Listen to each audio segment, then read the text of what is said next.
ஹalleluya ஹalleluya ஹalleluya. கர்த்தருடைய பரிசுத்த நாமத்திற்கு மகிமையும் ஸ்தோத்திரமும் உண்டாவதாக. தேவனுடைய கிருபையினாலே திரும்ப ஒரு பரிசுத்த ஆராதனை செய்யும்படியான நல்ல ஒரு பாக்கியம் எனக்கும் உங்களுக்கும் கூட திரும்ப கிடைத்திருக்கிறது. இது ஒரு பெரிய பாக்கியம். அதற்காக நாம் தேவனை நாம் ஸ்தோத்திரிப்போமாக. கர்த்தரை துதித்து மகிமைப்படுத்தி அவருக்கு ஒரு ஆராதனை செய்கிற பொழுது அதனால உண்டாகிறதான நிறைவு மகா பெரிது. அது மிகுந்த மகிழ்ச்சியும் சந்தோஷத்தையும் நமக்குள்ளாக உண்டாக்குறது என்பதை நாம் பாடுகிற பொழுதும் அவரை துதிக்கிற பொழுதும் நாம் பெற்றுக்கொண்டிருக்கிற ஒரு அனுபவமாக இருக்கிறது. அந்த நல்ல அனுபவத்தை தேவனாய் கர்த்தர் தாமே இந்த நாளில எனக்கும் உங்களுக்கும் கூட தேவனாய் கர்த்தர் தாமே தந்து உங்களை என்னையும் தேவனாய் கர்த்தர் தாமே ஆசீர்வதித்த அன்பை எண்ணி நானும் என் ஆண்டவருக்கு அதிகமாக நான் ஸ்தோத்திரம் செலுத்துகிறேன். இந்த நாளுக்குரிய வார்த்தைகளை நாம் தியானிக்க போகிறோம். கர்த்தரிலிருந்து நம்முடைய உன்னதத்தின் வல்லமை அனுப்பி அவருடைய வார்த்தையை அனுப்பி நம்முடைய ஆத்மாவை பலப்படுத்துவாராக. அது நமக்கு பிரயோஜனமாக இருப்பதாக. இந்த நாளுக்குரிய வார்த்தையாக சங்கீத புத்தகத்திலே 130வது சங்கீதத்திலே 3ம் 4ம் வசனத்தை தேவனாய் கர்த்தர் தாமே நமக்கு செய்தியாக தந்திருக்கிறார். இந்த நாளுக்குரிய பிரசங்க வாக்கியமாக தேவனாய் கர்த்தர் தந்திருக்கிறார். சங்கீத புத்தகத்திலே 130ல 3ம் 4யும் ஒரு தேவனுடைய பிள்ளை எடுத்து வாசிக்கலாம். கர்த்தாவே நீர் அக்கிரமங்களை கவனித்திருப்பீரானால் கர்த்தாவே நீர் அக்கிரமங்களை கவனித்திருப்பீரானால் யார் நிலைநிற்பான்? ஆண்டவரே உமக்கு பயப்படும்படிக்கு உம்மிடத்திலே மன்னிப்பு உண்டு என்று கர்த்தர் வார்த்தை நமக்கு தந்திருக்கிறதுக்காக நானும் என் தேவனை நான் ஸ்தோத்திரிக்கிறேன். கர்த்தாவே நீர் அக்கிரமங்களை கவனித்திருப்பீரானால் யார் நிலைநிற்பான்? ஆண்டவரே உமக்கு பயப்படும்படிக்கு உம்மிடத்திலே மன்னிப்பு உண்டு என்று சொல்லி இங்கே எழுதப்பட்டிருக்கிறது. இறைவன் மிகுந்த இரக்கமுள்ளவராக அவர் இருக்கிறார். மனிதர்களாய் நாம் அடிக்கடி தவறுகிறோம். பலவிதமான காரியங்களை வாயினாலும் நம்முடைய கிரிகளினாலும் நாம் செய்து விடுகிறோம். ஆனாலும் தேவனாய் கர்த்தர் அவைகளெல்லாம் கண்டும் காணாதவர் போல அவர் நம்மை நடத்துகிறார் என்று இந்த வசனத்தின் மூலமாக நாம் தெளிவாக உணர வேண்டிய ஒரு காரியமாக இருக்கிறது. நாம் செய்கிற காரியங்கள் தேவனுடைய பார்வையில் அக்கிரமமாக இருக்கிறது, அது நியாயமில்லாததாக இருக்கிறது, அல்லது அது தேவனை வருத்தப்படுத்துகிற ஒன்றாக கூட அது இருக்கலாம், அது பாவமாக கூட இருக்கலாம். அப்படி நாம் அடிக்கடி நம்முடைய கிறிஸ்தவ வாழ்க்கையில நம்முடைய ஆவிக்குரிய பாதையில நம்முடைய நடக்கைகளிலே நாம் என்ன செய்து விடுகிறோம்? நாம் தவறுகிறவர்களாக இருக்கிறோம், அடிக்கடி தவறுகளாக இருக்கிறோம், ஏன் நித்தமும் கூட தவறுகளாக இருக்கிறோம் என்று நாம் பார்க்கிறோம். அப்படி இருந்தாலும் தேவனாய் கர்த்தர் இந்த வார்த்தைப்படி பார்க்கிற பொழுது பக்தர் உணர்ந்து பார்த்திருக்கிறார். தன்னையும் தன்னுடைய காரியங்களையும் தேவனை நடத்துகிற விதங்களையும் பக்தர் நினைத்து என்ன செய்திருக்கிறார்? பார்த்திருக்கிறார். அப்படி பார்த்திருந்த பொழுதுதான் அவருக்கு தெரிந்தது, நாம் இவ்வளவு குறைவுள்ளவனாக இருக்கிறோமே, நாம் குறைவை நம்மிடத்துல நிறைய குறைகள் காணப்படுகிறது, நம்மிடத்துல அக்கிரமங்கள் காணப்படுகிறது. ஆனாலும் நாம் இப்பொழுது அவருடைய சமூகத்தில் இருக்கிறோமே என்று சொல்லி அவர் எண்ணி பார்த்த பொழுது உண்மையாகவே கர்த்தர் என்ன செய்யல, ரொம்ப கூர்மையாக நம்முடைய காரியங்களை பார்க்கல, நம்முடைய மீறுதல்களை பார்க்கல, நம்முடைய குறைகளை அவரை காணுகிறார். ஆனால் காணாதவர் போல நம்மிடத்தில் அவர் நடந்து கொள்ளுகிறார். அதனால அவர் நம்மளை மன்னிச்சு நடத்துறாரு அப்படிங்கிறத உணர்ந்து விட்டதுனாலதான் இப்படி ஒரு வார்த்தையை அவர் சொல்லி வைத்திருக்கிறார் என்று சொல்லி நாம் பார்க்க முடிகிறது. அவர் சமூகத்தில் நாம் இருக்கிறோம் என்று சொன்னால், நிற்கிறோம் என்று நான் கூட சொல்ல மாட்டேன், நாம் இருக்கிறோம் என்று சொன்னாலே அது ஒரு பெரிய கிருபைதான். அவருடைய அந்த மன்னிக்கும் அந்த கிருபைதான், அந்த மன்னிக்கும் அந்த குணாதிசயத்தினால்தான் நாம் என்ன செய்கிறோம்? ஒரு சமூகத்தில் இருக்கிறோம் என்பதை நானும் கூட உணர்கிறேன், நீங்களும் ஒத்துக்கொள்வீர்கள் என்று சொல்லி நான் என்ன செய்கிறேன்? உணர்கிறேன். சங்கீதத்துல 143வது சங்கீதத்துல 2வது வசனத்தை நம்ம எடுத்து வாசித்து பார்த்தா, ஆண்டவர் மாத்திரம் இறுக்கி நம்மளை பிடிச்சாருன்னு வச்சுக்கிடுவோமே, நம்மகிட்ட ரொம்ப ஸ்ட்ரிக்டாக இருந்தாருன்னு சொல்லி வச்சுக்கிடுவோமே, நம்ம நிலைமை என்னவாகும் என்று நாம் எப்பொழுது நினைத்து பார்த்து ஆண்டவருக்கு நாம் ஸ்தோத்திரம் செலுத்தலாம், அவருக்கு நன்றி செலுத்தலாம். அவர் நம்மளை இறுக்கி பிடிச்சிட்டாருன்னு வச்சுக்கிடுவோம், ஒவ்வொரு காரியத்துக்கு ரொம்ப ஸ்ட்ரிக்டா நம்மகிட்ட இருந்தாருன்னு வச்சுக்கிடுவோம், நம்ம நிலைமை என்ன ஆகும்? நிக்க முடியுமா? ஒரு சமூகத்துல இருக்க முடியுமா? இதை உணர்ந்து பக்தன் தான், கர்த்தாவே நீர் என்னுடைய அக்கிரமங்களை கவனித்து பார்ப்பீரானால் நான் எப்படி ஆண்டவரே உம்முடைய சமூகத்துல நிலைத்திருக்க முடியும்?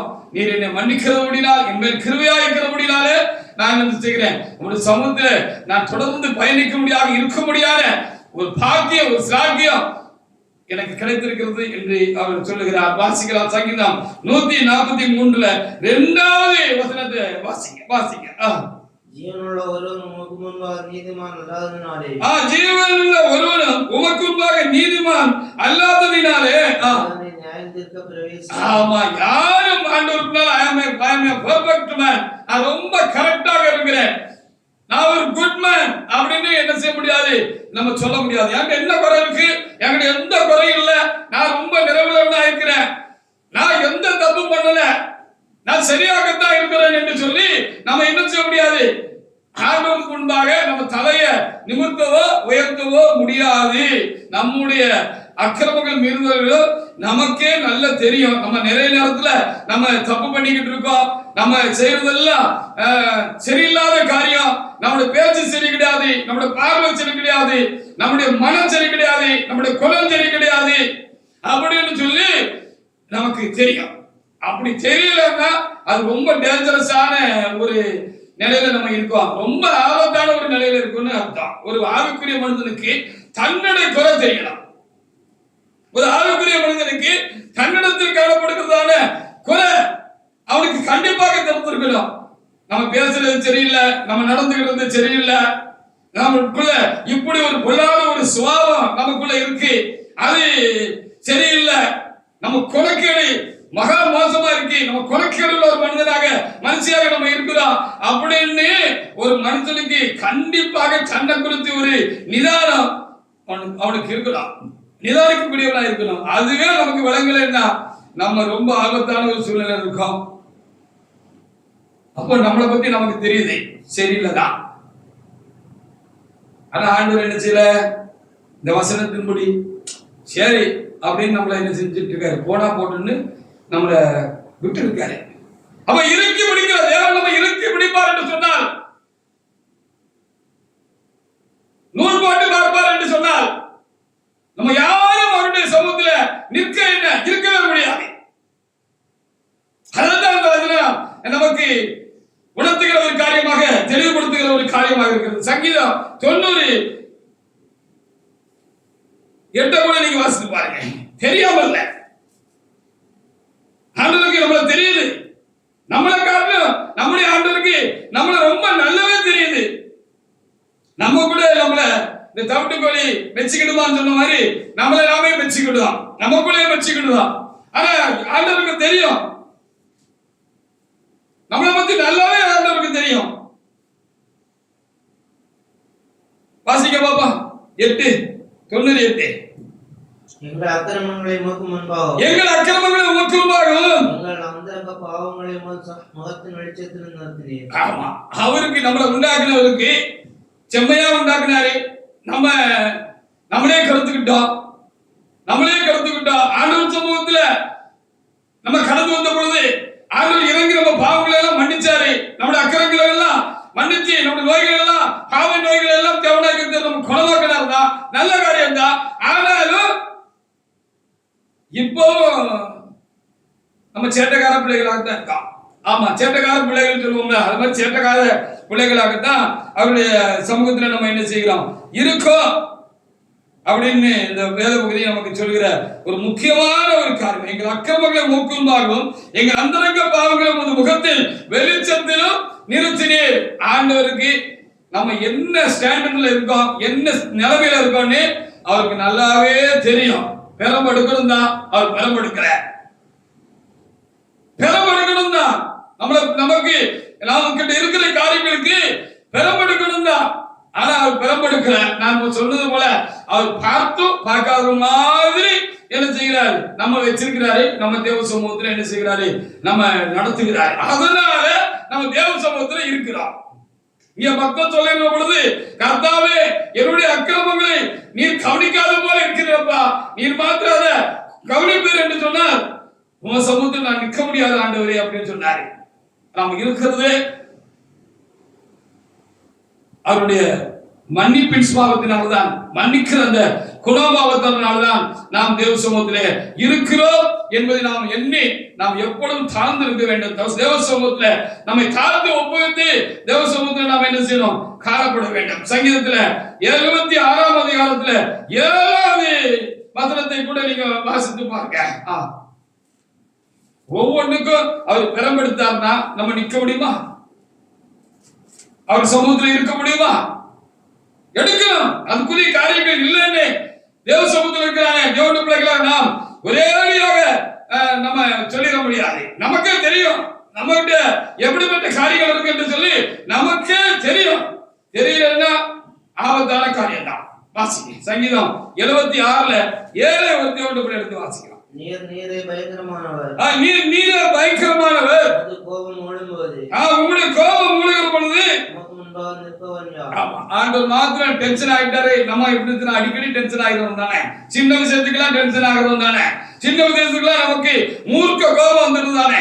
நம்ம கூட இருக்கிறவங்க கிட்ட ஒரு தயவு இல்லை தானே, தயவு தாட்சியம் நம்ம கிட்ட இல்ல தானே, நம்ம கிட்ட இருக்கிறவங்கள நாம் மன்னிக்கிற சுபாவம் நம்ம கிட்ட இல்ல தானே. அவங்க ஏதாவது ஒரு காரியம் சொல்லிடுறாங்க பேசிடுறாங்கன்னு சொன்னா வீடு கொண்டு இறந்துடுறது தானே, பிடின்னு பிடிச்சிடுறது தானே. அவங்கள எவ்வளவு கடினமா நடத்த முடியுமோ அவ்வளவு கடினமாக நடத்துறான். ஆனா நம்மள ஆண்டவர் அப்படி நடத்தினா எப்படி இருக்கான்? நடத்தினாரா? உங்களை நடத்தினாரா? என்ன நடத்தினாரா? நம்ம ஒண்ணு நீதிமான் பெரிய உத்தம புத்தர்கள் இல்ல, நம்ம நீதிமான்கள் ஒண்ணு இல்ல, நம்ம சரியா இருக்கிறோம் என்று நம்ம மெச்சம் கொள்கிற மாதிரி இல்ல. நமக்கே தெரியும் நம்ம சரியில்லைங்கிறது, அநேகருக்கு தெரியும் நம்ம சரியில்லைங்கிறது, கூட இருக்கிறவங்களுக்கு தெரியும். அநேக காரியங்கள்ல நான் ரொம்ப குறையா இருக்கிறோம் அப்படின்னு எல்லாருக்கும் தெரியும். ஆண்டவருக்கு அப்போ நல்ல தெரியும். ஆனா இன்றைக்கு நமக்கு வாசிக்கிற இந்த வார்த்தை பார்க்கிற பொழுது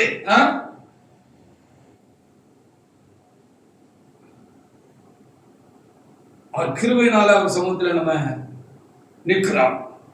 அப்படின்னா தேவ சமூகத்தில் வந்திருக்கிறான் தேவனுடைய பிள்ளைகளை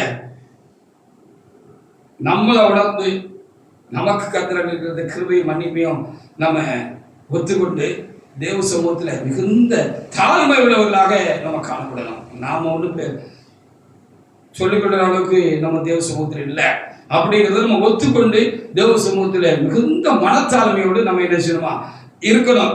அப்படி அந்த பக்தர் இருந்ததுனாலதான் கர்த்தருக்கு பயந்து இருந்தாராம். இந்த மன்னிக்கிற கர்த்தருக்கு அவர் பயந்து இருந்தாராம்.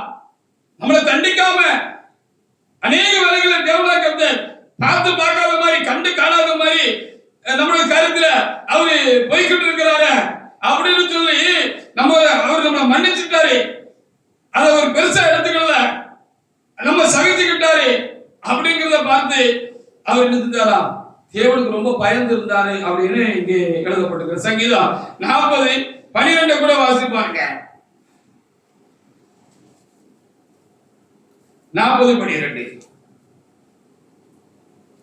அந்த மாதிரி கவனிச்சு வச்சிருந்தாருன்னா அவரை நிமிர்ந்து கூட நம்மளால பார்க்க முடியாது, அவருடைய சமூகத்துல ஜெபம் பண்ண முடியாது, அவருடைய சமூகத்துல நமக்கு வேண்டியதெல்லாம் கேட்க முடியாது. கிடைக்குங்கிற ஒரு நம்பிக்கையில அவரை பார்த்து நம்ம என்ன செய்ய முடியாது, அப்பா பிதாவின் கூப்பிட்டு கேட்க முடியாது.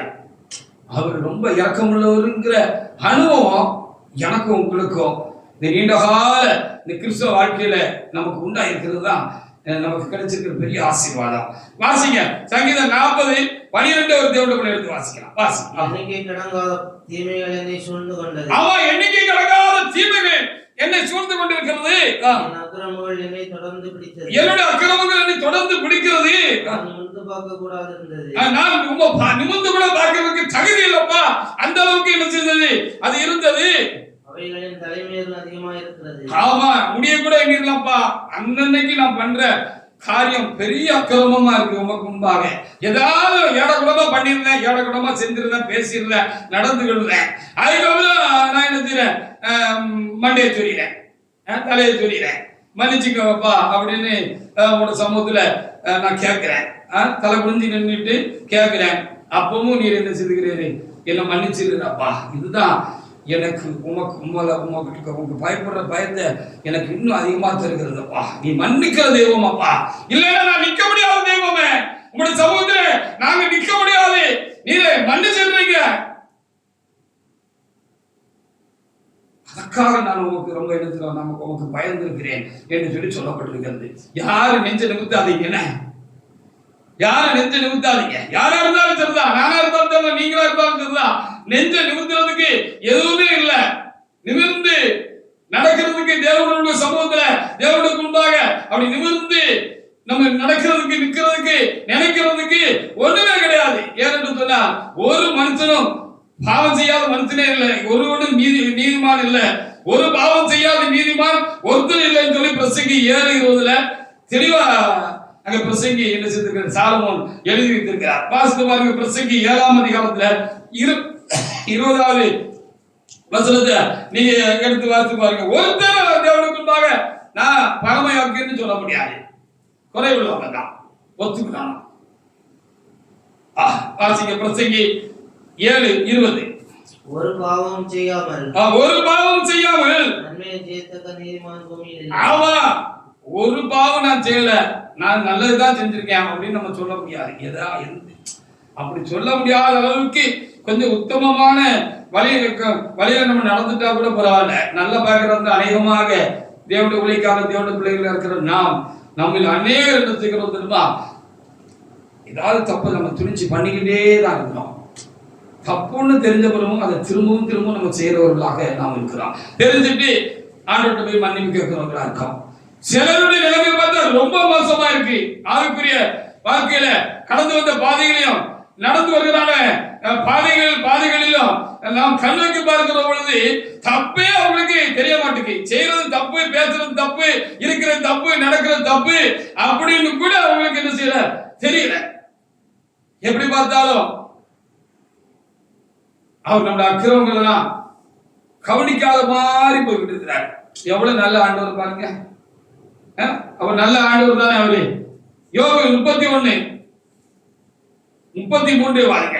பொதுவா நம்முடைய தவறுகள் நமக்கு தெரியறதில்ல, நம்ம சரியில்லைங்கிறத நம்ம ஒத்துக்கொள்ளக்கூடிய சுபாவமும் நம்ம கிட்ட இல்லை. ஒத்துக்கொள்ளக்கூடிய சுபாவமும் என்ன இல்லை நம்ம கிட்ட இல்லை அப்படின்னு சொல்லி நாம் பார்க்க வேண்டியதா இருக்கிறது. வாசிங்க. நான் ஆதாமை போல என் மீறுதலை மூடி அக்கிரமத்தை என் மடியிலே ஒளித்து வைத்தேன். என் அக்கிரமத்தை மடியில ஒளிச்சு வச்சேனா அப்படின்னு யோபு ஆண்டவரிடத்துல கேட்டாரு, சொன்னாரு அப்படின்னு சொல்லி நம்ம பார்க்கிறோம். ஆமா, நம்முடைய தகப்பனாகிய ஆதாம், நம்முடைய ஆதி தகப்பனாகிய ஆதாம், முதல் மனிதனாக ஆதாம், இந்த மனுஷர்களுக்கு ஆதி தகப்பனாக வித்தாக இருந்ததான இந்த ஆதாம் என்ன செஞ்சாருன்னு சொல்லி இங்க ஆவியானவர் இங்க நினைவு கூறும்படியாக வைத்திருக்கிறார். ஆபிரகாம் தப்பு செஞ்சுட்டு அது மறைச்சாரு அப்படின்னு இங்க எழுதியிருக்கு. அப்படிதானே? அப்படி இங்க எழுதியிருக்கு. ஆதாமை போல நான் பாவத்தை மறைச்சேனா, நான் ஆதாமை போல என் மீறுதல்களை மூடி என் அக்கிரமத்தை என் மடியில ஒளிச்சு வச்சேனா ஒத்துக்கொள்ளவே கிடையாது. மனிதர்களாக நாம் ஒரு தப்பு பண்ணிட்டோம் அப்படின்னா தப்பு பண்ணிட்டேன்னு நம்ம ஒத்துக்கிறது கிடையாது. மனுஷருக்கு முன்பாக ஒத்துக்கிறது கிடையாது. மனுஷருக்கு முன்பாக ஒத்துக்கிட மாட்டேன்னா ஒரு ஆண்டவருக்கு முன்பாக எங்க ஒத்துக்கிடுவான் நம்ம தப்ப. சரி, நான் செஞ்சது தப்புதான் கர்த்தருக்கு முன்பாக அப்படின்னு என்னைக்கு நம்ம சரியா ஒத்துருக்கிறோம்? அடுத்தவங்க தப்ப மாத்திரம் கல்லுல எண்ணெய் ஊத்திக்கிட்டு கவனமா பார்த்து நீ அப்படியாக்கு இப்படியாக்கு, அப்படியாக்கு இப்படியாக்கு, நீ அப்படி தெரிஞ்சாக்கு, இப்படி பேசினியாக்கு, நீ அப்படி இருந்தியாக்கு, நீ சரியில்லையாகும், அப்படியாக்கு இப்படியாகும். உன் தப்ப அவரு கவனிக்காத மாதிரி போற மாதிரி உன் கூட இருக்கிற அந்த சகோதரனுடைய தப்ப இல்லை ஊழியக்காரங்கிட்ட உள்ள தப்ப அவர் கவனிக்காம அவரே போய்கிட்டு இருக்காரு. உனக்கு என்ன அவ்வளவு கஷ்டம்? உனக்கு அந்த கிருபை கிடைச்சிருக்கு தானே. நீ 100% தேவனை போல குற்றப்பட்டவனா இருக்கிறாயோ, இருக்கிறோமோ? அப்படி இருக்கும்போது மற்றவர்கள் காரியங்களை ஏன் அவ்வளவு தீவிரம் உனக்கு இல்லை எனக்கு?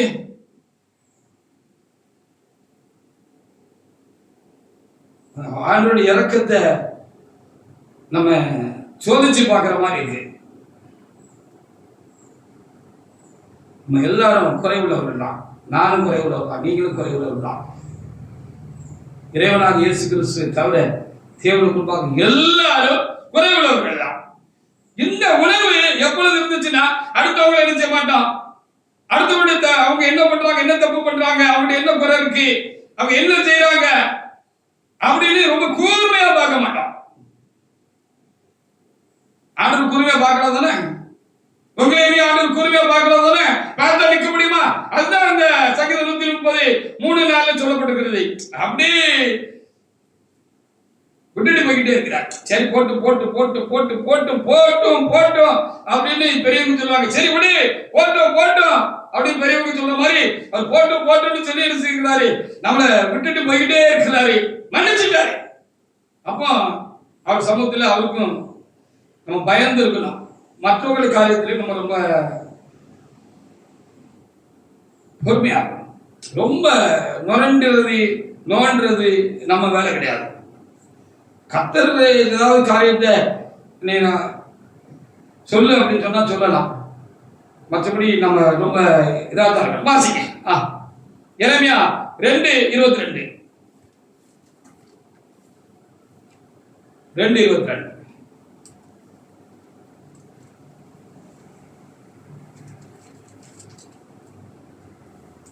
எல்லாரும் குறைவுள்ளவங்க. வாசிங்க.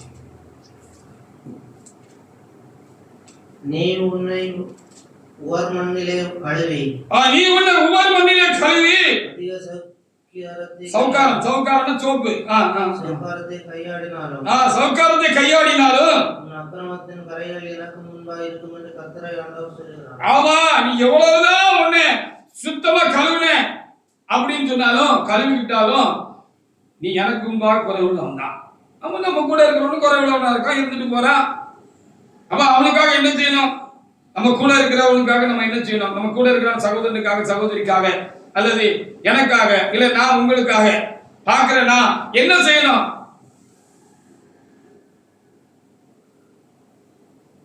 நானே குறைவுள்ளவன்னு நான் உணர்ந்தா அவங்ககிட்ட குறை இருக்கும் போது நம்மள மாதிரிதான் அவங்களும் சரி நம்ம கிட்ட ஒரு காரியத்துல குறை இருக்கு, நம்ம அவங்ககிட்ட ஒரு காரியத்துல குறை இருக்கு,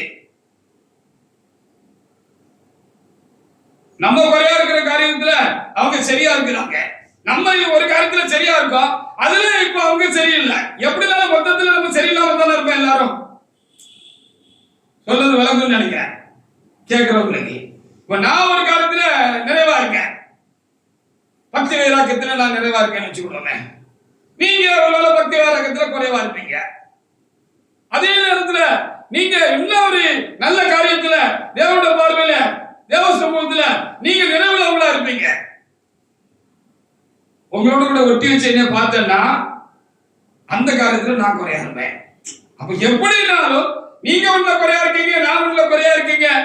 மற்றவர்கள் நம்மோடு இருக்கிறவர்கள் சபையிலா இருக்கட்டும், ஊழியத்திலா இருக்கட்டும், அல்லது குடும்பத்திலா இருக்கட்டும், உறவுகளாக இருக்கட்டும், நம்ம வேலை பார்க்கிற இடமா இருக்கட்டும், இந்த சமுதாயத்துல நாம் இருக்கிறோம். இந்த சமுதாயத்தில் இருக்கிற எந்த ஒரு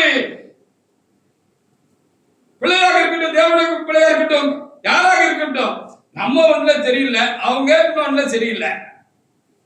அப்ப நம்மளும் குறைவுள்ளவங்க தான், அவங்களும் குறைவுள்ளதுதான். அதைத்தான் இங்க எழுதப்பட்டிருக்கிறது. தேவனுடைய பிள்ளைகளை தேவன் கண்டு காணாதது போல நம்ம போறதுனால அவர் நம்மள எந்த ஒரு காரியத்திலும் அவர் மன்னிப்புங்கிற காரியம் நமக்கு உண்டாயிருக்கிற அப்படின்னால, ரொம்ப தயவுள்ளவராக இருக்கிற அப்படின்னால நம்ம அவருடைய சமூகத்துல இருக்கிறோம், ஆசீர்வாதங்களை பெற்றுக் கொள்கிறோம். நம்ம ஆசீர்வாதமா இருப்போங்கிறதுக்காக நம்ம சரியா இருக்கிறோம் அர்த்தமா? இல்ல ஒரு சகோதரன் யாரோ ஒரு தேவ சமூகத்துல சார்ந்திருக்கிறார், சாட்சியாக இருக்கிறார், அவர் வாழ்க்கை குறைபாடு உள்ளதாக இருக்கிறது, அவர் தேவனால் ஆசீர்வதிக்கப்படாதவர் போல நம்முடைய பார்வைக்கு தெரிகிறது என்பதற்காக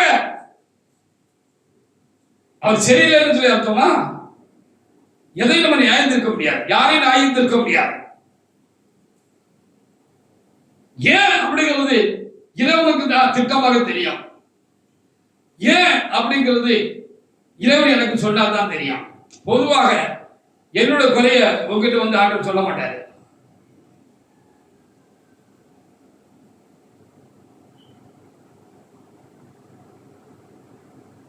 ஆனா உங்களுடைய காரியங்கள்ல உங்களுக்கு ஏதாவது குறை நிறைகள் இருந்துச்சுன்னா என்கிட்ட சொல்லுவார். எதுக்கு சொல்லுவார் தெரியுமா? உங்களை வேற மாதிரி கண்ணோட்டத்துல பாக்குறதுக்கு இல்ல. நான் பக்குவப்பட்ட ஒரு தேவனுடைய விடுதலாக ஊழியக்காரராக நான் இருப்பேன் என்று சொன்னால் அதை மனசுல வாங்கி வச்சுக்கிட்டு உங்களுக்காக அந்த காரியத்திலிருந்து அந்த பலவீனத்திலிருந்து நீங்கள் விடுதலையாக வேண்டும் என்பதற்காக நான் தேவன் சமூகத்தில் என்ன செய்வேன்? ஆண்டவரிடத்துல வேண்டிக் கொள்றேன். சமயம் கிடைக்கிற பொழுது நாசுக்கா உங்களுக்கு என்ன செய்வேன்? அதை பட்டும் படாமலும் உங்களுக்கு வலிக்காமலும் நான் சொல்லணுங்கிறதுக்காக உங்களுடைய ஆசீர்வாதத்துக்காக அவரு என்கிட்ட சொல்றதுக்கு வாய்ப்பு இருக்கு. ஆனா என்னுடைய குறைகளை ஒரு காலம் கர்த்தர் உங்ககிட்ட சொல்லவே மாட்டேன்.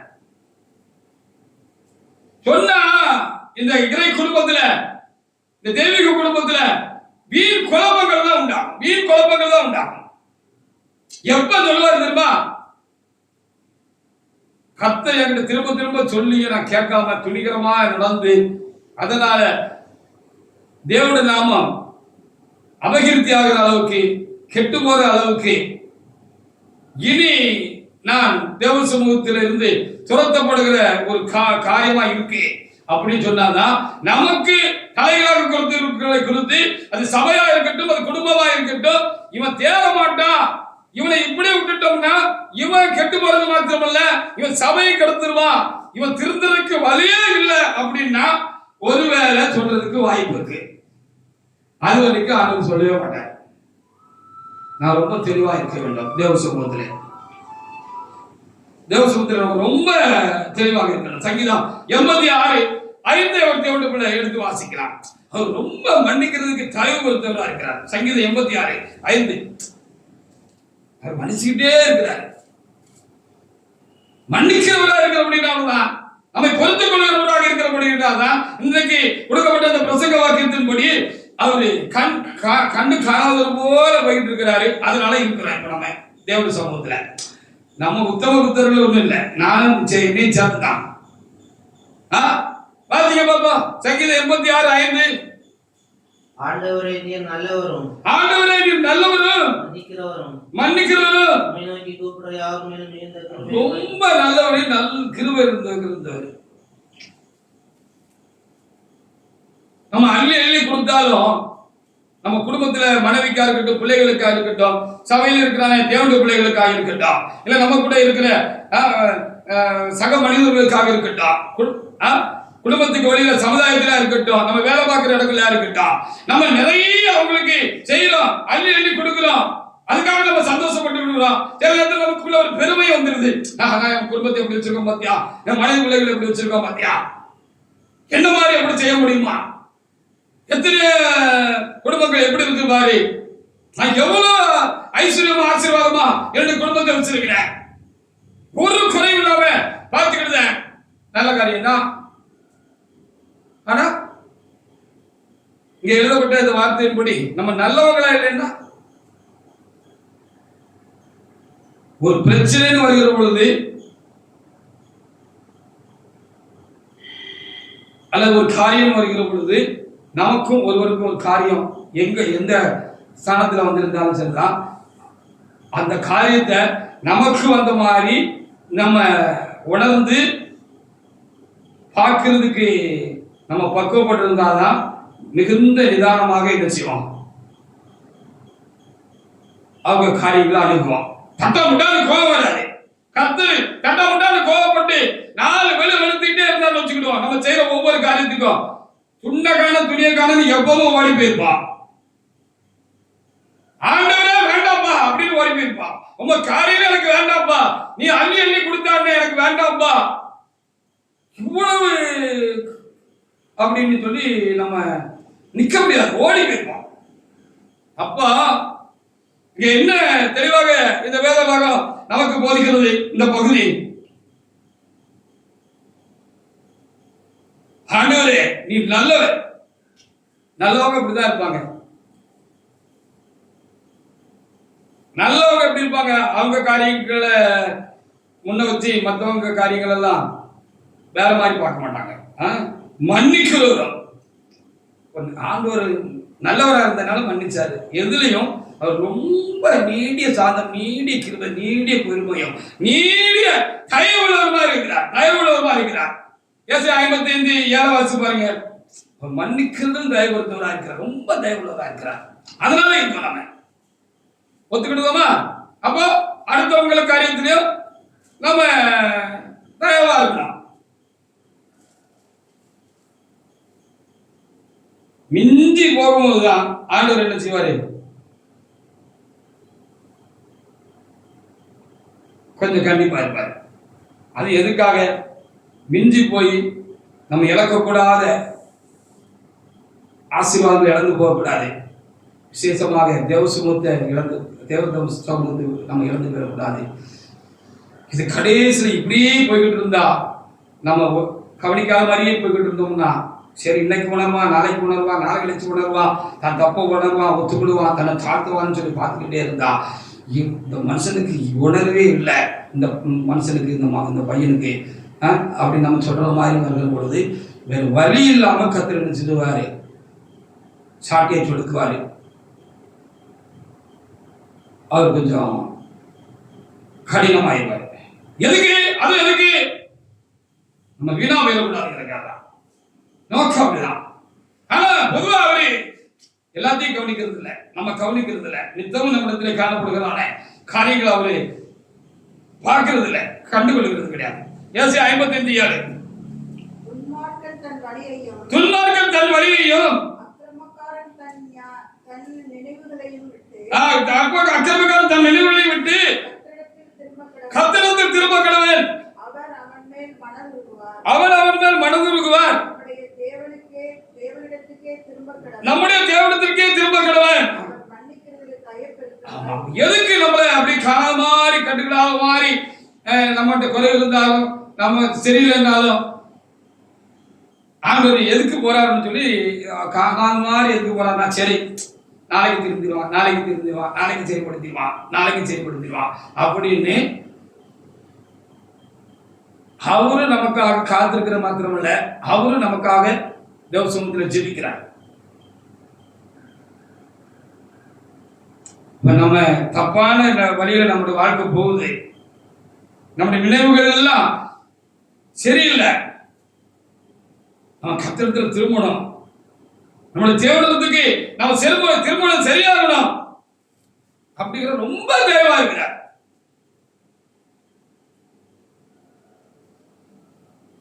அதனால இருக்கிறோம் அப்படிங்கிறது தான் இன்றைக்கு நமக்கு பிரசங்கத்தினுடைய காரியமாக இருக்கிறது. அப்ப நம்ம எப்படி இருக்கணும் சேர்த்து பார்த்துக்கிட்டே இருக்கிறோம்.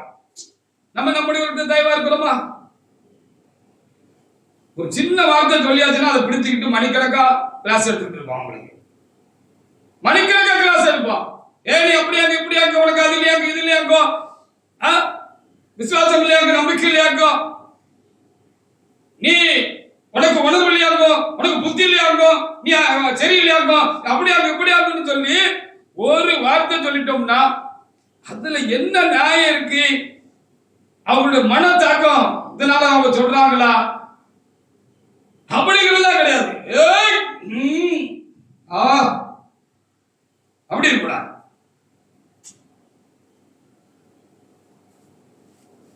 கொஞ்சம் பேர் 4:8 அப்பா ஆண்டவர் கண்டுக்கிறாம போறாரு, மன்னிச்சிருந்தாரு. மன்னிக்கிறவராக இருக்கிற அப்படின்னாலே, அவர் நல்லவன் மன்னிக்கிறவருமா இருக்கிற அப்படின்னா ஒரு சமூகத்துல இப்படி ஒரு கிருபை நமக்கு கிடைச்சிருக்கு. இல்லைன்னா நம்ம இல்லை இருக்கிறோம்னா இந்த கிருபையினாலதான் நம்ம இருக்கிறோம். இதுக்கு என்ன காரணம்? இப்படி காணாதவர் போல போகிறாரு. அப்படி குறைகள் எல்லாம் அவர் பெருசா ஒரு நாள் எடுத்துக்கிட்டது கிடையாது. அதற்காக நறுக்கு நறுக்கு நம்மளை கொட்டலையே, செவிட்டில் அடிச்சது போல நம்மளத்துல அவர் நடந்து கொள்ளலையே, பேசலையே, அவர் கடுமையா இல்லையே. அதுக்கு என்னப்பா காரணம்? வாசிங்க 1 பேதுரு 4:8 எல்லாவற்றிற்கும் மேலாக ஒருவரிலொருவர் ஊக்கமான அன்புள்ளவர்களாயிருங்கள். எல்லாவற்றுக்கும் மேலாக ஒருவர் ஊக்கமுள்ள அன்புள்ளவர்களாக இருங்கள். அன்பு திரளான கோபங்களை அப்ப எதுக்கு அது கண்ணுக்கு அவருக்கு பெருசா தெரியல? கண்ணை ஏன் உறுத்தல? நம்ம கிட்ட இருக்கிற குறைவு அவரு கண்ணை ஏன் உறுத்தல? நமக்கு அடுத்தவங்க மேல இருக்க கண்ணு ஒரு குறைவை காட்டிட்டு நம்ம கண்ணு கடுமையா உறுத்தோம். ஆமா, அதை சொல்லி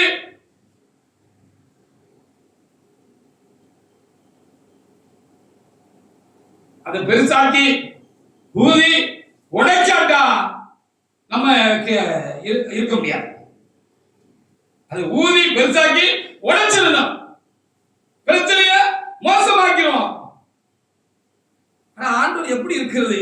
கர்த்தாவே, நீர் அக்கிரமங்களை எங்களுடைய அக்கிரமங்களை கவனித்திருப்பீர்கள், உங்க சமூகத்தில் நாங்க நிற்க முடியாதப்பா, நான் இருக்க முடியாதப்பா. உனக்கு பயப்படுவோம் ஆண்டவரே. ஏன்னா எங்களை மன்னிச்சு இன்னும் உங்க சமூகத்தில் வச்சிருக்கிறீங்க, அதற்காக நாங்க உனக்கு பயப்படுவோம், சமூகத்தில் பயந்துருக்க நாங்க கற்றுக்கொள்கிறோமாப்பா அப்படின்னு சொல்ல முடியும். இதுக்கு அடிப்படையான காரணம் என்னன்னு சொன்னா, உங்க மேல என் மேலையும் யார் மேலையா இருக்கட்டும், தேவ சமூகத்தில் இருக்கிற ஊழியக்காரர்களா இருக்கட்டும், தேவனுடைய மனிதர்களா இருக்கட்டும், பெரியவர்களா இருக்கட்டும், சிறியவர்களா இருக்கட்டும், யாரா இருக்கட்டும், எல்லார் மேலையும் ஆண்டவருக்கு என்னன்னு சொன்னா ஒரு அதீதமான அன்பு, பெரிய அன்பு. அதனால அப்படியே அதை சகிச்சுக்கிட்டாரு, பொறுத்துக்கிட்டாரு. சரி, திருந்திடுவான், நாம பையன் திருந்திடுவான், இன்னைக்கு நாளைக்கு திருந்திடுவான் அப்படின்னு அவர் இருக்கிறாரு. தேவனுடைய இதை நம்ம தெளிவா நம்ம ஆத்மாவை உணர்ந்துக்கிட்டோம் அப்படின்னு சொன்னா, நம்மவர்கள்ட்ட, நம்முடையவர்கிட்ட, நம்ம கூட இருக்கிறவங்கிட்ட நாமளும் கண்டு காணாம போவோம். அவங்களுக்கு பிரச்சனைகளை, குறைகளை நம்ம கண்டும் காணாம போவோம்.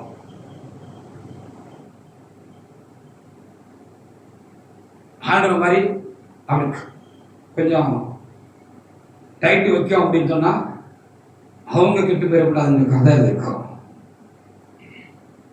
அவங்கள வருத்தப்படுத்தணும், அவங்களை சங்கடப்படுத்தணும், அவங்கள வேதனைப்படுத்தணுங்கிறதுக்காக ஆண்டவர் முடியாத பட்சத்துல தான் டைட் வைப்பாங்க. டைட் வைக்கிறது அன்புடாதுதான், நம்ம கண்டு பேர் விடாதல்லவா. 1 யோவான் 3:16 வாசிப்பாங்க. அவருடைய அன்பு அவரே கொடுத்துட்டு ஜீவனை கொடுத்துட்டார், நமக்காக ஜீவனை கொடுத்துட்டார். நாமும் கடனாளிகளா இருக்கிறோம், நம்முடையவர்களுக்காக நம்ம ஜீவனை கொடுக்கிறதுக்கு அப்படின்னு சொல்லப்படுகிறது. நம்ம அவங்க ஜீவனை எடுத்துடக்கூடாது. ஏதாவது ஒரு காரியம்னா அவங்க உயிர் போற மாதிரி அவங்கள ரொம்ப சங்கடப்படுத்திடக்கூடாது. இந்த மனுஷன் கூட இருக்கிறதோட, இந்த இவர் கூட இருக்கிறதோட சாகலாம்ங்கிற மாதிரி அவங்களுக்கு உணர்வு வர மாதிரி நம்ம செஞ்சிடக்கூடாதுங்கிறது தான் காரியமாக இருக்கிறது. 1 யோவான் 3:16 வாசிங்க. அவர் தம்முடைய ஜீவனை நமக்காக கொடுத்ததினாலே, அவர் தம்முடைய ஜீவனை நமக்காக கொடுத்ததினாலே அன்பு என்னதென்று அறிந்திருக்கிறோம். அவன் இறைவன் அன்பு எவ்வளவு பெருசு. நம்ம சாகன அவர் செத்துட்டாரியா, அந்த அன்பு தான் இப்பவும் நம்மளை சகிக்க வச்சு நம்மளை சகிச்சுக்கிட்டு இருக்கு. சரி சரி அப்படின்ட்டு அவரு அப்படியே போய்கிட்டே இருக்கிறார். நீங்களும் சரி சரின்னு போங்க, கொஞ்சம் முடியாத பட்சத்தில் கண்டிப்பாக கொஞ்சம் டைட் வைக்க தான் செய்யணும். அது எட்ஜ், அதான் கடைசியான காரியமா இருக்கும். இல்லைன்னா அந்த ஆத்மா பெரிய ஒரு நஷ்டத்துக்கு ஆளாயிடக்கூடாதுல்ல, திரும்பவும் சரி செய்ய முடியாத ஒரு பெரிய இழப்பு உண்டாயிருக்கூடாது நம்ம வாழ்க்கையில. அதுக்காக அது இருக்குமா? அப்படிதான் கர்த்தர் இருப்பார். சொப்பனத்துல கூட ஆண்டவர் பரிசுன்னு யாரையும் கடினமாக காண்பித்து, யாருக்கும் தன்னை கடினமாக காண்பித்து கொள்வதில்லை. அப்படி ஏதாவது ஒரு வெளிப்படுத்தல் நமக்கு உண்டாகுது அப்படின்னு சொன்னா நம்ம ரொம்ப ஜாக்கிரதையா இருக்கணும். நம்ம மிஞ்சி போய்கிட்டு இருக்கோம் அப்படின்னு அர்த்தம். நம்ம மிஞ்சி போய்கிட்டு இருக்கோம்னு அர்த்தம். மத்தேயு 7:3-5 வரைக்கும் வசனங்களை வாசித்து பாருங்க. அப்ப நம்ம எப்படி இருக்கிறோம்? நம்மளுக்கு ஆண்டவர் எவ்வளவு தயவா இருக்கிறாரு, மன்னிக்கிறவரா இருக்கிறாரு, காணாதவர் போல இருக்கிறாரு. அதனால தேவ சமூகத்தில் இருக்கிறோம், உழைத்திருக்கிறோம், நிலைத்திருக்கிறோம். அப்பொழுது நம்முடைய மனம் தேவனுக்கு பயந்திருக்க வேண்டும். நம்ம மிகுந்த தாழ்மையா இருக்கணும். ரொம்ப ரொம்ப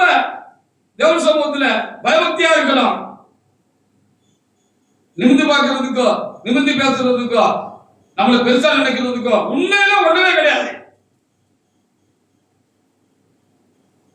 அத நம்ம குறிச்ச காரியம் நமக்கு தெளிவா விளங்கி நம்ம அதை நமக்குள்ள வச்சிருந்தோம்னா, நம்ம இதயத்துக்குள்ள வச்சிருந்தோம்னா,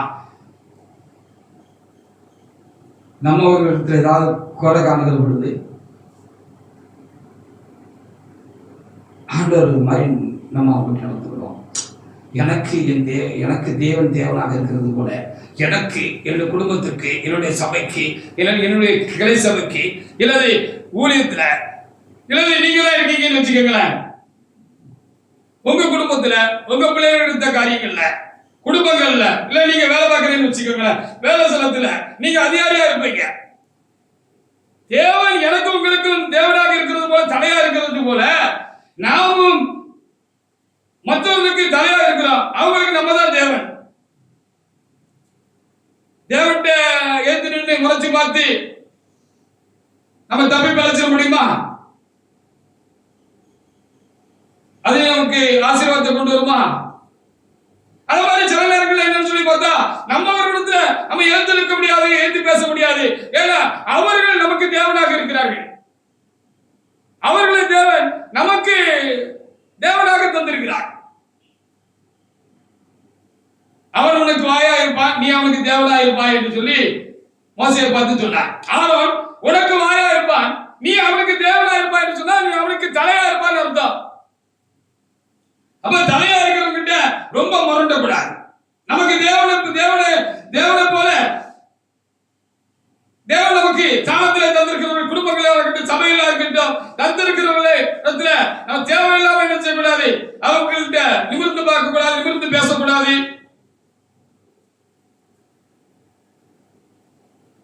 பேசாமல் இருக்கிறது நல்லது, பேசவே கூடாதுதான்.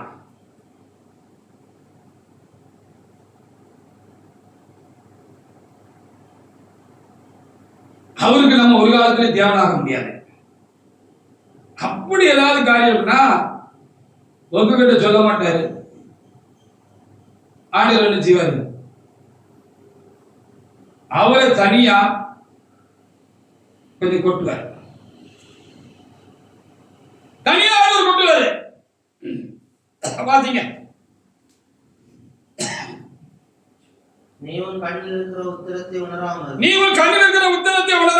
சகோதரன் கண்ணில் இருக்கிற திருப்பை பார்க்கிறது என்ன? ஆமா, பார்க்கிறது என்ன? உன் கண்ணில் உத்தரம் இருக்கையில் ஆமா உன் சகோதரனை நோக்கி ஆமா உன் கண்ணில் இருக்கும் திரும்ப எடுத்து போடட்டும் என்று சொல்வது எப்படிப்பா முடியும்? உன் கண்ணே மங்களா இருக்கு, தெளிவில்லாம இருக்கு. கண்ணுல உத்தரம் சொன்னா வீட்டுல போட்டிருக்க உத்தரம் இல்ல, உத்தரம் சொன்னா உன் கண்ணு நோய் கொண்ட கண்ணாக இருக்கு, கண் பார்வையே மங்களா இருக்கு, கண்ணுல உனக்கு நோய் இருக்கு, வியாதி இருக்கு, உன்னாலே ஒன்னையும் சரியா பார்க்க முடியல. ஆனா அடுத்த குறை மாத்திரம் உனக்கு தெளிவா தெரியுது. சின்ன மிஸ்டேக் இருந்தா அதை ரொம்ப பெருசா எடுத்து சொல்லிக்கிட்டு இருக்கிறேன். மாயக்காரனே முன்பு கண்ணில் இருக்கிற உத்தரத்தை எடுத்து போடு, ஆமா பின்பும் சகோதரன் கண்ணில் இருக்கிற திரும்ப எடுத்து போடவாய் பார்ப்பாய். ஆமா, மாயக்காரன்னு சொல்லிருக்கான் தெரியுமா? என்கிட்ட இருக்க தப்பு எனக்கு தெரியல, அடுத்தவங்க தப்பு மாத்திரம் எனக்கு நல்லா தெரியுது. அப்ப நான் இதை பார்த்து ஆண்டவர் என்ன சொல்றாருன்னா மாயக்காரனே அப்படின்னு சொல்லுகிறார். மத்தேயு 18:28 பாருங்க. நம்ம ஒரு நாள் ஆண்டவர் தொண்டை நெரிச்சி எப்படி பண்ற அப்படி ஆகும் இப்படி ஆகும் அப்படின்னு திங்க கடிச்ச மாதிரி கடிச்சிட்டு தொண்டை பிடிச்சி நெரிச்ச மாதிரி நெரிக்கல நம்ம. ஆனா நம்ம நெரிச்சிருந்தோம் தானே? எத்தனை நேரம் நெரிக்கிறீங்க? என்ன ஸ்பீடு, என்ன கோபம், என்ன வேகம், கனிவு இல்ல, ஒரு அன்பு இல்ல, ஒரு தயவு இல்ல, மன்னிக்கிற சுபாவம் இல்ல, பொறுமையா சொல்ல முடியல, தயவா சொல்ல முடியல, அன்பா சொல்ல முடியல.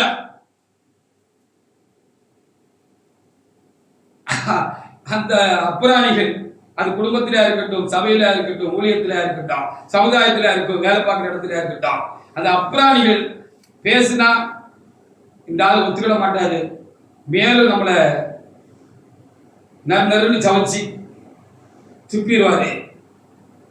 இன்னும் நம்ம நிலைமை மோசமாயிருன்னு சொல்லி உங்களை எதிர்க்க முடியாத ஒரு நிலையில அவங்க இருக்கிறதுனால, உங்களுக்கு கீழே இருக்கிறதுனால, அவங்க அமைதியா இருக்கிறதுனால நம்ம பரம யோக்கியம், அவன் பரம யோக்கியம் இல்லை. வாசிங்க மத்தேயு 18:28. அப்படி இருக்க அந்த ஊழியக்காரன் புறப்பட்டு போகையில் ஆமா தன்னிடத்தில் 100 வெள்ளிப்பணம் கடன்பட்டவனை தன் உடன் வேலைக்காரனை ஒருவனை கண்டு ஆமா அவனை பிடித்து தொண்டையை நிறுத்தி நீ பட்ட கடனை எனக்கு கொடுத்து தீர்க்க வேண்டும் என்றான். அப்படி இருக்கக்கூடாது. நம்ம தொண்டையை ஆண்கள் பிடிச்சிருந்தாங்கன்னா நம்ம எப்பவுமோ கதை முடிஞ்சு போயிருப்போம். நம்ம ரொம்ப பரம யோக்கியம் இல்லை, நம்மளாம் ரொம்ப சரியா இருக்கோம்ல. கண்டு காணாத போல போய்கிட்டு இருக்கிறாரு. அதுக்கு காரணம் நம்ம வைத்த ஆழமான அன்பு. என்னைக்காவது ஒரு நாளைக்கு நம்முடைய சிலுவை ரத்தம் அவனை சரியாக்கிங்கிற ஒரு உணர்வுல ஒரு என்ன செய்கிறாரு, அது நம்மளை விட்டுட்டே இருக்கிறாரு. கண்ணு காணாத விட்டுட்டே போயிட்டு இருக்கிறாரு. அந்த பரமதனுடைய மேலான இந்த மன்னிக்கு காரியத்தையும் அவருடைய தயவு இறக்கத்தை நம்ம ருசி பார்த்து விட்டு நம்ம மற்றவங்க கிட்ட அப்படி நடக்கல அப்படின்னா அது எவ்வளவு பெரிய தப்பான காரியம். எபேசியர் 4:32 அவரு நம்மகிட்ட தயவாக இருந்து மனதுருக்கமா இருந்து நம்ம மன்னிக்கிறது போல நம்மளும் என்ன இருந்துருமா ஒருவருக்கு ஒருவர் மன்னிக்கணும்னு சொல்லப்பட்டிருக்கிறது. தப்புனா கண்டிப்பா யாரா இருந்தாலும் சரிதான், முதல்ல தப்புன்னு உணரக்கூடிய நல்ல ஆவிக்குரிய இருதயம் நமக்கு இருக்கணும். ஆவிக்குரியவங்களா இருந்தோம்னா நம்ம தப்பு நமக்கு தெரிஞ்சிச்சுன்னா நான் செஞ்ச தப்பு தான் ஒத்துக்கிறதுலையும் தப்பு இல்லை. யாரையா ரொம்ப அந்த காரியம் காயப்படுத்தி இருந்தோம்னா சாரி பிரதர்னு கேட்கறதுலையோ மன்னிச்சு கேட்க சொல்றது தப்பு கிடையாது. பாத்தீங்களா எபேசியர் 4:32 ஒருவருக்கொருவர் தயவாயும் மனவுருக்கமாய் இருந்து ஒருவருக்கொருவர் இறைவனாக நான் தயவாயும் நான் உங்கள் மேல் மனவுருக்கமாக இருக்கிறது போல கிறிஸ்துவுக்குள் தேவன் உங்களுக்கு மன்னித்தது போல எனக்குள் தேவன் உங்களுக்கு மன்னித்தது போல நீங்கள் ஒருவருக்கொருவர் மன்னிங்கன்னு ஏசப்பா சொல்றார். கொலோசியர் 3:12-13 வாசி பாருங்க. கொலோசியர் 3:12-13. அப்ப ஆண்டவர் எப்படி இருக்காருன்னு ருசி பார்த்த பவுலடியா இப்படி சொல்றாரு. அவர் எப்படிப்பட்ட நம்ம ருசி பார்த்தோம், நமக்கு இன்னும் ஆண்டவரே விளக்கிக்கிட்டோமான்னு தெரியல. நம்மளே விளக்கிக்கிடல, ஆண்டவரே விளக்கிக்கிடல. அதனாலதான் இன்னும் கரண்டு முரடா நம்ம தேவ சமூகத்துல இருக்கிறோம், குடும்பங்கள்ல இருக்கிறோம், வேலைத்தலங்கள்ல இருக்கிறோம். நம்ம இன்னும் கரண்டு முரடா இருக்கிறோம்.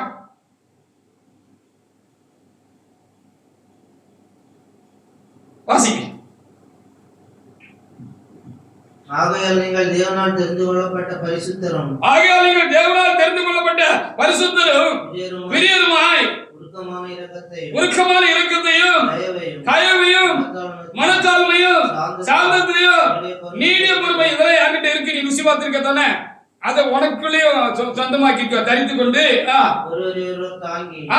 மற்றவங்க போல உனக்கும் இப்படிப்பட்ட காரியங்கள் உண்டா இருந்ததுன்னா அவங்களை என்ன செய்யணும்? ஒருவர் பேரில் ஒருவருக்கு குறைபாடு உண்டானால் ஒருவருக்கு தாங்கி ஒருவருக்கு குறைபாடு உண்டானால் உங்களுக்கு மன்னித்தது ஒருவருக்கு ஒருவர் மன்னியுங்கள். அவர் மன்னிச்சுக்கிட்டே இருக்காருப்பா. மன்னிப்புக்கு முடிவும் இல்லை, அளவும் இல்லை. அதனால நாம் தேவ சமூகத்துல இருக்கக்கூடிய பாக்கியமும் அவரிடத்திலிருந்து கேட்டதெல்லாம் பெற்றுக்கொள்ளக்கூடிய பாக்கியமும் அவருடைய அன்பை இன்னும் ஆழமா புரிஞ்சு கொள்ளக்கூடிய காரியமும் உண்டாயிருக்கு. அதான் அவருடைய அன்பு மகா பெரிதாக்கம். அந்த அன்பு இருக்கு பாருங்க, அந்த கிறிஸ்துவுடைய அன்பு இருக்கு பாருங்க, அந்த சிலுவையின் அன்பு இருக்கு பாருங்க, அது மகா பெரிதாக்கம். அந்த அன்பு என்ன செஞ்சிருதுன்னு என்னோட சொந்த அனுபவத்துல நான் உணர்றேன்னு சொன்னா கல்லை கரைச்சிடும். ஹல்லேலூயா. நம்ம மனசு ஏதாவது ஒரு காரியத்துல கல்லா இருக்குன்னு வச்சுக்கோங்களேன், அந்த கல்லை கரைக்கிற பவர் எதுக்கு இருக்கு? இருக்கு அப்படின்னு சொன்னா ஆண்டவருடைய அன்புக்கு இருக்கு.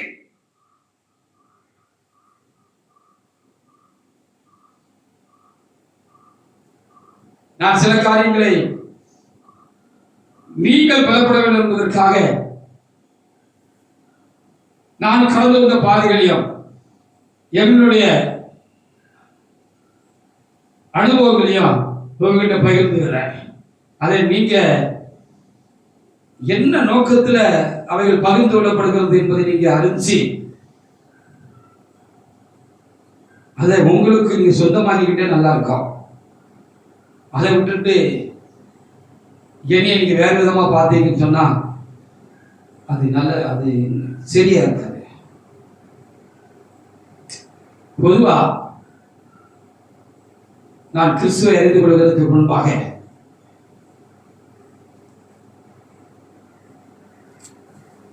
யாருக்கிட்டையும் நான் கொஞ்சம் இறங்கி போக மாட்டேன். நான் இறங்கி போகிறது இல்லை. எனக்கு அப்படி ஒரு ஜென்ம சுபாவம் எனக்குள்ள இருந்திருக்கு. யாருக்கிட்ட இருந்துச்சோ தெரியல. எங்க தாத்தாட்ட இருந்துச்சா, பாட்டிட்ட இருந்துச்சா, இல்ல முந்தின 30 ஆட்கள்கிட்ட இருந்துச்சா, இல்ல யார்கிட்ட இருந்துச்சு? எங்க அப்பாட்ட இருந்துச்சா, எங்க அம்மாட்ட இருந்துச்சா, இல்ல ஆதாமின் சந்ததி தானே, அது யாருக்கிட்டே இருந்திருக்கு. அப்படி வந்திருக்கு. அது என்கிட்ட ஒரு ஜென்ம சுபாவம் இருந்துச்சுன்னு வச்சுக்கோங்க.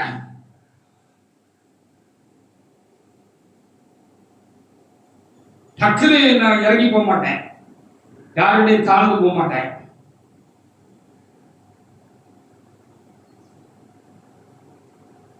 யாரும் நான் ஒரு வணங்க முடியாத இருந்தேன்னு வச்சுக்கோங்களேன். இது சரின்னு நான் சந்தோஷப்படுறதுக்கு இல்ல, கிறிஸ்துக்குள்ள வந்த பிற்பாடு.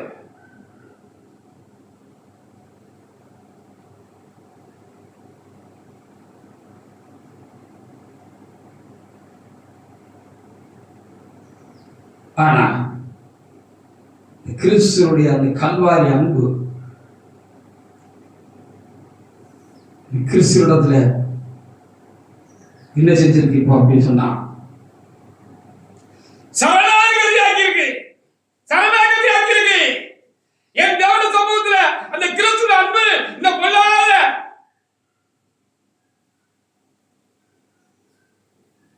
இந்த குணபாவத்தை ஜென்ம சுபாவத்தை இல்லாமக்கிருக்கு. எது அவர் எனக்கு சொல்லி சொல்லி காட்டினதுனால இல்ல, அவருடைய அன்பு அது இல்லாமக்கிட்டு.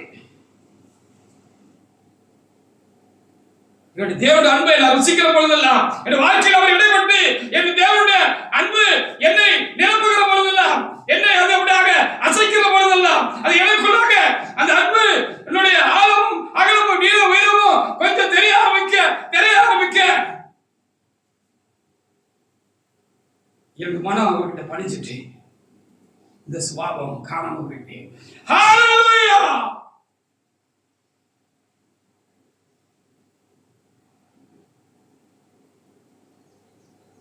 அப்போ இப்படி சில காரியங்களை நான் உங்க கூட பகிர்ந்துக்கிறேன்னு சொன்னா என்ன என்கிட்ட காரியங்களை நீங்க வச்சுக்கிட்டு என்ன பார்க்கிற பார்வை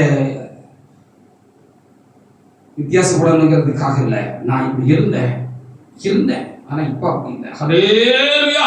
அது எதுக்காக நான் சொல்ல வரல அப்படின்னு சொன்னா, உங்களுக்கு ஒரு செய்தி சொல்றதுக்காக என்னுடைய பலவீனங்களை நான் சொல்கிறேன். இருந்தது இப்ப இல்ல.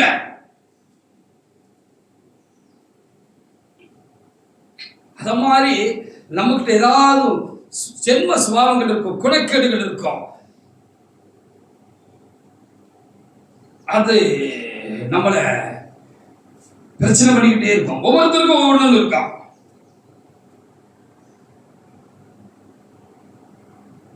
ஜென்ம சுபாவம் சொல்லுவாங்க. அது ஏதாவது ஒன்று இருக்கும். நான் அப்போ ஒன்று சொல்லுறேன், உங்கள்கிட்ட ஒன்று இருக்கும். அப்போ நீங்கள் என்ன எப்படி அதை பார்த்தீங்கன்னா ஆவிக்குரிய கண்ணோட்டம் உள்ளவங்க, ஆவிக்குரிய கண் உள்ளவங்க அப்படின்னு சொன்னால், ஓ அப்படிப்பட்ட ஒரு காரியத்தை கர்த்தர் என்ன செஞ்சிருக்கிறாரு, அப்படி அன்பு கரைச்சிட்டா. என்கிட்ட இப்படி ஒன்று இருக்க, அது இன்னும் சேட்டை பண்ணிக்கிட்டே இருக்க, அது இன்னும் அப்பப்போ எழுதிக்கிட்டு தானே இருக்கு. அது வந்து என்னால வெளியே வர முடியலையே. ஏன் அப்படி ஆண்டவரே? அன்பு என்ன ஆழமா தொடட்டும், என்ன நிரப்பட்டும். நான் எப்படியாவது உங்களோட அன்பு அதை கரைச்சிருமா ஆண்டவரே. அந்த ஊழியக்காரர் சொன்னாரப்பா, அவருடைய மணக்கிற கடிதத்தை, அந்த ஜென்ம சுபாவத்தை, அந்த நிமிர்ந்து இருக்கிற அந்த மனப்பாங்க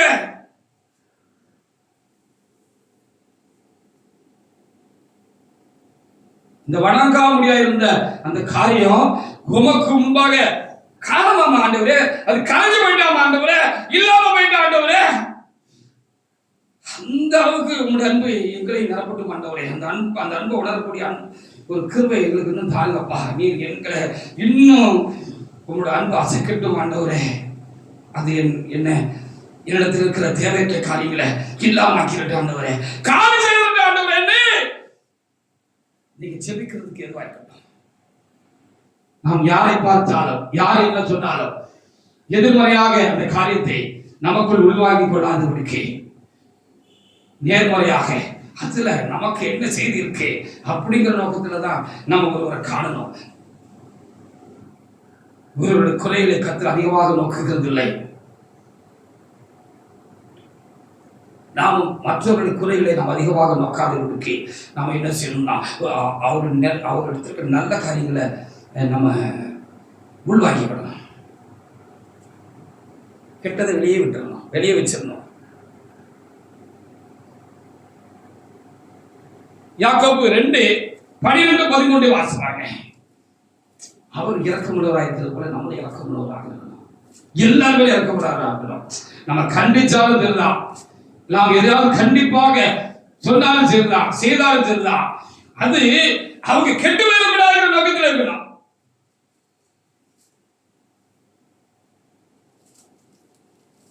அதை புரிஞ்சு கூடக்கூடிய அளவுக்கு அவங்களுடைய ஆவிக்குரிய பக்குவம் இல்லைன்னு நம்ம தொடர்ந்து அறியணும்னா நம்ம அமைதியாகிறது நல்லது. அதுக்காக எப்படி போட்டோம்னு அர்த்தமா, மறுபக்கத்தில் நம்ம தேவ சமூகத்தில் சவுலுக்காக விழுந்து கிடந்த சாவையில போல இருந்துட்டு இருக்கணும். அது நமக்கு செய்ய வேண்டிய வேலை. வாசிங்க பாப்பா, யாக்கோபு 2:12-13. சுயாதீன பிரமாணத்தினால் நியாயம் தீர்க்கப்பட போகிறவர்களாய் அதற்கேற்றபடி பேசி அதற்கேற்றபடி செய்யுங்கள். ஏனெனில் இரக்கம் செய்கிறவனுக்கு இரக்கம் இல்லாத நியாயத்திற்கு கிடைக்கும். ஆமா, நியாயத்திற்கு இரக்கம் பாராட்டும். நம்ம ஒருத்தர் நியாயம் இருக்கிறோம்னா அதுல ஒரு இரக்கமும் அன்பு இருந்துகிட்டே இருக்கணும். ஒரு காரியத்தை சரியில்லை அப்படி நம்ம சொன்னா கூட அதுல ஒரு அன்பும் இறக்கமும் இருக்கணும். திடீர்னு யாரையும் நம்ம நியாயம் திருத்தக்கூடாது, குற்றவாளிகளை நியாயம் திருத்தக்கூடாது. அப்பந்தான் நானும் குறை உள்ளவன் தானே, நான் ஏதாவது தடுமாறி இருக்கலாமே, தவறு என்னோட வாழ்க்கையில் வந்துடலாமே.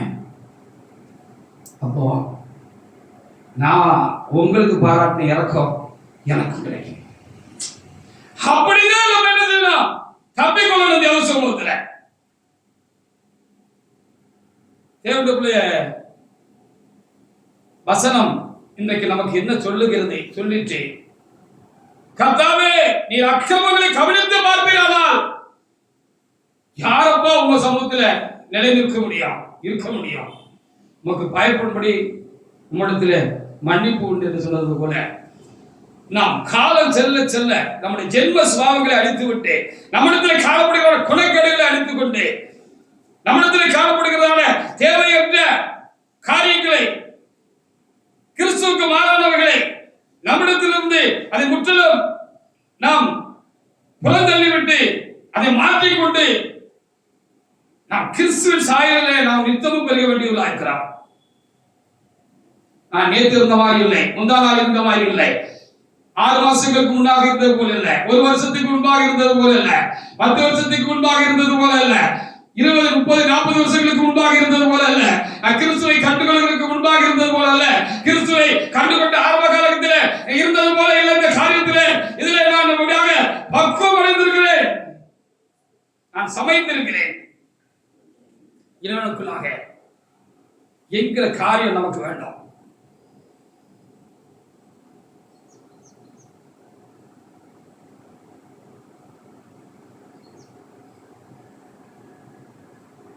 மற்றவங்களோட குற்றங்களை நம்ம குட்டி காட்டுறோம், அதை சுட்டி காட்டுறோம்.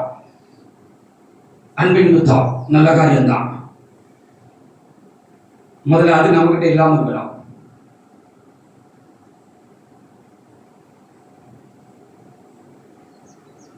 சரி, அது நம்மகிட்ட இல்லை. இன்னொன்று நம்மகிட்ட இருக்கு, இருக்கக்கூடாது இருக்கு. அப்போ அதை கொஞ்சம் பக்குவமாக தான் நம்ம அதை ஹேண்டில் பண்ணணும்.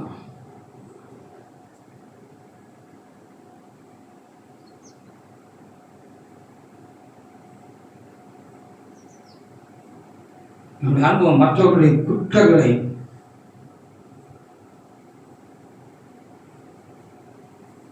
மெதுவான பிரயத்தனத்தினால் சுட்டி அதை காண்பிக்கிறதாக இருக்க வேண்டிய ஒழிய குத்தி காண்பிக்கிறதாக கடினமான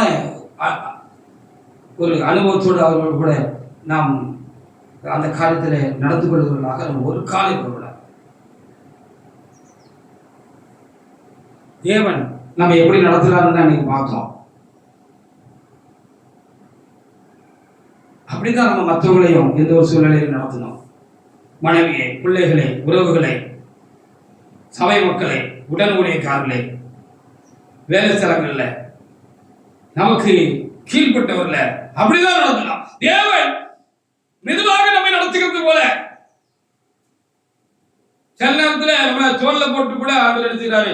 ஆட்டுக்குட்டிய ஆட்டு மேய்ப்பன் தோல்ல போட்டு போற மாதிரி தோல்ல போட்டுட்டு கூட போறாரு.